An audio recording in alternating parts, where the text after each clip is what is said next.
The hell? What is that, sand? That's moisture. Do I have a scratch on my lens? No. Oh, good, it was just a finger smudge.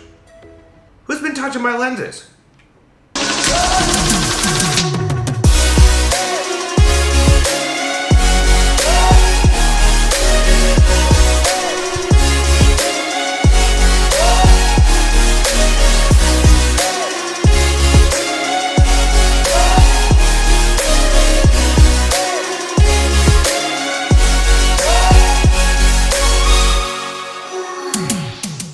Today, we're going right back to the basics. What's up everyone, Dustin Signer here, and today we're talking about camera basics. All the things you need to know in order to take great photos and make awesome videos. Let's go. Okay, so there's three basic things that you need to understand in order to make great photos. In order for all three of these things to work together, that is your aperture, shutter speed, and your ISO.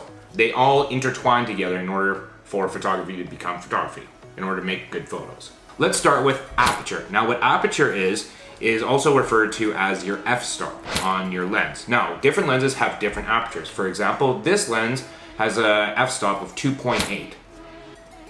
My 25mm has an f-stop of 1.7. What does that mean? Your f-stop or your aperture is how open or how close the aperture on your lens will open. Now 2.8 represents the widest open that this lens will go.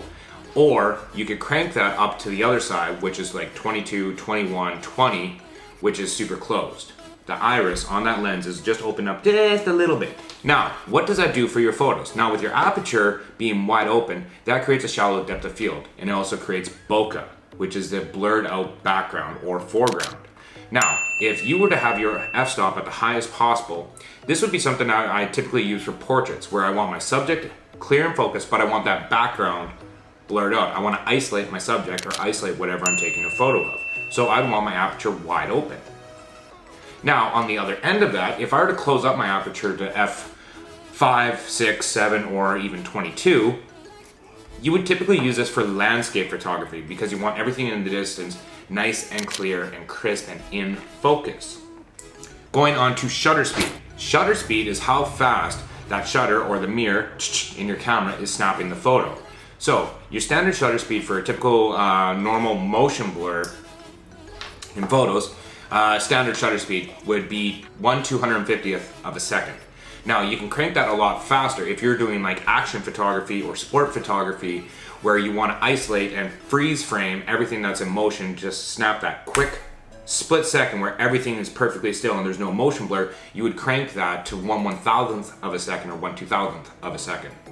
Now with that, when your shutter speed gets higher, that means that a lot less light is coming into the lens. So your aperture needs to be wide open, f2.8, what we were talking about earlier. If your aperture is at 2.8 in a really well lit outdoors area and your shutter speed is super high, your photo is still going to be exposed properly. Now, the last thing is ISO, which is the sensitivity of the sensor on your camera. Now, when low light situations, typically you would bump up your ISO so that it brightens up the image. But when you crank up your ISO, typically goes in measurements of hundreds. So it'll be 100, 200, 300, 400, so on and so forth. In some cameras now, you can crank up that ISO to 1600 and it doesn't look too busy. Now what happens is when you crank up your ISO, you're adding more noise. You'll notice in some photos, if you crank up your ISO in low light situations, what you'll notice is things that are black colored, it looks like little pixels are on the black parts of the photo. Anything that's black, like black clothing or black leather couch or anything like that in the really dark spaces. Some cameras that have noise reduction built into them and their low light capabilities are really, really great. Now, those are the three things that you need to understand photography. Now, when it comes to cinematography, the same rules apply. When it comes to your videos, you want to typically be filming at frames per second. This is how you determine what you're going to be shooting. Now the most cinematic settings, the most natural, is 24 frames per second or 30 frames per second. That's natural motion blur. That's the amount of frames per second in an image. In a single second clip, there are 24 frames, essentially pictures, 24 pictures in a single second that create video. The rule with your shutter speed, when you decide what frame rate you're going to be shooting at, 24p For example, right now I am shooting at 30p, 30 frames per second. So my shutter speed needs to be double that. This is what they call the 180-degree rule. So whatever you're filming, if you're filming 30 frames per second, your shutter speed needs to be set at 60. That way in the video, it has natural motion blur and everything looks as real as possible. Now, in certain situations, you can change your shutter speed to have more motion blur, more motion blur or less motion blur depending on what you're trying to make. Certain cinematographers, certain directors do this in certain films, such as Guy Ritchie. He uses this a lot, changing up the shutter speed so that everything looks super crisp. In certain films, you will see this. It's a certain stylistic move that some directors and some cinematographers make. When you're shooting in slow motion, the same rule applies. So whatever your frame rate is, for example, if you're filming slow motion, which is 96 frames per second or 120 frames per second, you still need to crank that shutter speed to match your frames per second. So if it's at 96, your shutter speed would be at 180. If you're filming 120 frames per second, your shutter speed would be 240. And that's it. And the same rule applies for your ISO when it comes for video.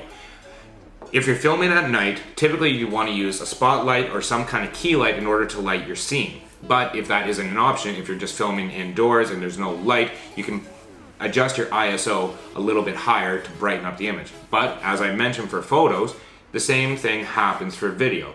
What happens is in video, and you crank up your ISO too high, you'll see that the blacks and the dark parts of the video start to look busy. It looks like stuff is moving, like little, it looks busy, like little light white spots pop up in the blacks. It's called noise. Just remember that when you pump up your ISO for video, you're still introducing more noise because you're increasing the sensitivity of the sensor on your camera. The more ISO you add, the more sensitive the image is, the more sensitive the blacks are in the video. And that's it, guys. Those are the 3 things that you need to combine and adjust and measure accordingly in order to capture great photos and make awesome videos. You guys know what to do. If you like this video, smash that thumbs up button 2019 style. Subscribe if you haven't already. And I will see you guys in the next video. Peace. Did it cover? I don't think it did. And I still didn't get it. Fail.